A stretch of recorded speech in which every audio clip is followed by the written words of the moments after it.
আপনার ছেলে কোথায়? কেন কি হয়েছে? আপনার ছেলে আমার ছেলেকে ধরে মেরেছে, ওকে ডাকুন। ভাই বাবা কি হয়েছে? দাঁড়া। এরা যে বলছে ছেলেকে ধরে নাকি তুই মেরেছিস, এরা কি সত্যি? সব মিথ্যা। না বলেন মশাই, এটা সত্যি না, এটা মিথ্যা না। এটা আমার ছেলেকে মেরেছে, আমি জানি। আমার ছেলেকে না হলে আমি ডাকছি। আপনার ছেলেকে ডাকুন। আচ্ছা, ঠিক আছে।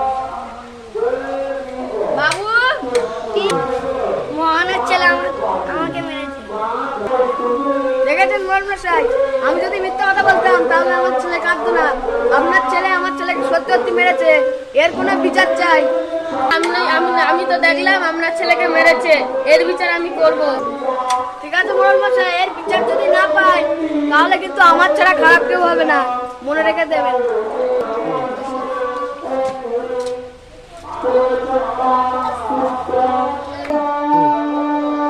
তোর এর জন্য আমি বড় করেছিলাম যে লোকের কাছে আমার একটা মান সম্মান থাকলো না, আমার একটা মান সম্মান রাখলি না তুই। এর জন্য বড় করেছি, এই যে এটা আসলো আবার কালকে এসছে, এর জন্য তোর জন্য কত মান সম্মান খাবো তুই বল বল। এর জন্য তোকে বড় করেছি। ওই ভিখারির জন্য আমাকে মারলে আমি ওটা থাকবোই না।